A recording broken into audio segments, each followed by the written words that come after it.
Recently, there has been a lot of talk about whether the war between Israel and Hamas is taking over the news agenda and overshadowing the war in Ukraine. And this is a real concern for a couple of reasons. So that's what I want to talk about in this video. I have felt the change in media attention from Ukraine to Israel and Gaza on a very personal level. My day job is I work at the Royal Danish Defence College, and since Russia's full-scale invasion, I have been one of those experts that the journalists call to get comments about the situation in the war. And the media attention has varied throughout the war, so there have been periods with a lot of attention and periods with less, but there have been at least a couple of calls from journalists every day since the invasion began. But that changed on October the 7th when Hamas launched their attack on Israel. From one day to the other, not a single journalist was interested in comments about Ukraine. And in the beginning, I would get a lot of requests for comments about the situation in Israel, but really it's not my thing. I know a lot more about Russia than I do about Israel. And also, I just didn't have the time to follow two conflicts that closely that I could be an expert on both. So I left it to others to comment on Israel and Hamas. But what I experienced was that the media attention about Ukraine didn't just decline, like it disappeared entirely. For about 3 weeks, I didn't get a single call from a journalist who wanted a comment about Ukraine. And then it started a bit again, especially after Zaluzhnyi's interview with The Economist that I talked about in my last video. So maybe there is now a tendency that Ukraine is getting a bit more focus again. But overall, it's been really tangible that Israel and Gaza are getting a lot more media coverage than the war in Ukraine. And there are a couple of reasons for that. The first one is that the war in Gaza is in a very dynamic phase right now. There's a lot happening.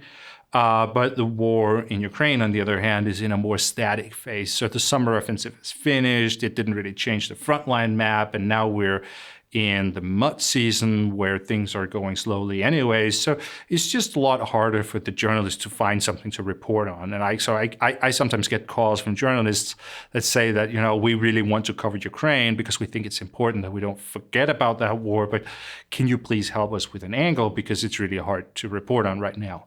So that is one of the reasons why Ukraine is being overshadowed by Israel and Hamas. There's just a lot more happening from day to day. So it just turns out that the problems in Israel, they just seem more urgent, right? Another reason is that there is a strong Jewish lobby in the United States that is really good at pushing Israel onto the political agenda. And at the same time, there is also a group of Republicans that want to stop helping Ukraine. So that creates a kind of unfortunate dynamic where a certain group of politicians in America have built a strong political platform out of supporting Israel and criticizing Ukraine. And the last reason, and this is maybe the most important one, it is that I think the Western politicians and the populations in general still tend to misunderstand what the war in Ukraine is about. And what they misunderstand more specifically is the Russian motivation for the war. And that leads them to thinking that the war in Ukraine and the war in Israel, well, it's basically the same thing, right? It's just two different places, but a war is a war, and one is as bad as the other. So what I'm after here is that many Western politicians still don't seem to have internalized the extent to which there is a new security situation in Europe, that the war in Ukraine has set a new direction for European security, and that we are now in a new Cold War where Russia is an enemy. Right? The Russian politicians, they don't seem confused about this. Like, they're absolutely clear about the fact that Russia is now in a long-term war with the West. But on the Western side, it still seems that many politicians don't understand that the invasion of Ukraine is an existential challenge against NATO. And that if we don't make the smart political choices today, then a direct war with Russia is a real possibility in the coming decades. So they look at the war in Ukraine and they look at the war in Gaza and they see more or less the same thing, right? And in both places, of course, like, it's tragic human suffering. So that part is the same. But for the security of Western Europe and the Western alliance, there's a huge difference. Like, one is a long-term existential threat and the other just ain't. Right? Like, no matter how terrible Hamas is as a terrorist organization, it is not an existential threat for any European country, right? But Russia is. Like first and foremost, of course, for Ukraine, but also for others, because Russia is not just at war with Ukraine. They're at war with the West.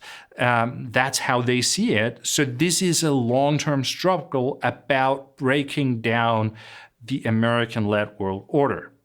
So what I'm trying to say here is that I think it's important that we start distinguishing more between these two wars, that they are two very different types of war. So the war in Gaza is terrible because of the human suffering and because the conflict has been going on for so long, so it's difficult to see any kind of resolution, right? But the war in Ukraine is a great power war where Russia is trying to change the entire world order.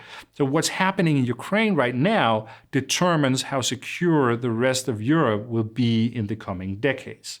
So Ukraine is fighting a war on behalf of all of Europe, and it is crucial for NATO that Russia does not win that war. And the same just can't be said about Israel, right? It doesn't actually matter for the security of Europe or for NATO as an alliance whether Israel takes control of Gaza or not. So I am actually concerned about that drift in attention that we're seeing away from Ukraine and onto the conflict in Israel, because potentially it could lead to resources being diverted away from a conflict that has a lot of national security implications for the West and onto another one that doesn't. Right? And what I'm saying is, of course, not that the war in Gaza is not important or that it's not important for NATO or for Europe. Of course it is, but it's more of a kind of crisis management thing, like a short-term here and now situation, and it should not be allowed to pull resources away from the long-term effort in Ukraine. The last thing I want to mention, I'm not sure if this is a good thing or a bad thing. I guess it depends on the perspective, but I want to talk a bit about how things are likely to develop in the coming months. I actually don't think this situation where Israel and Gaza get so much media attention is going to last. So what I'm going to say now, it's not meant as a sort of normative thing. I'm just trying to make a military assessment. But I do think what Israel is doing right now in Gaza is pretty hopeless. Right? It looks like they're trying to take control of all of Gaza, and it's very predictable that it's not going to work. It's going to end up in a quagmire because these kinds of urban warfare, insurgency things, they always end up like that. And I'm not trying to take sides here. This is not a statement about whether or not Israel has the right to defend themselves or anything like that. I'm just saying that the approach they have taken is unlikely to work. And that means that eventually that period is also going to end when there is a lot of things to report on for the journalists. Like in a couple of months, it may well be that Israel is stuck and nothing is happening. And that is about the same time when the mud season in Ukraine is over and things may start to speed up again there, right? So I think there is a possibility that the media attention is going to shift back to Ukraine at some point later in the winter. Of course, the other things like the political agenda in the United States and also the whole question of Western politicians not understanding Russia's motivations for the war, that can stay the same. So I still think there is a risk that resources will be diverted away from Ukraine. But I do think the media attention may shift back.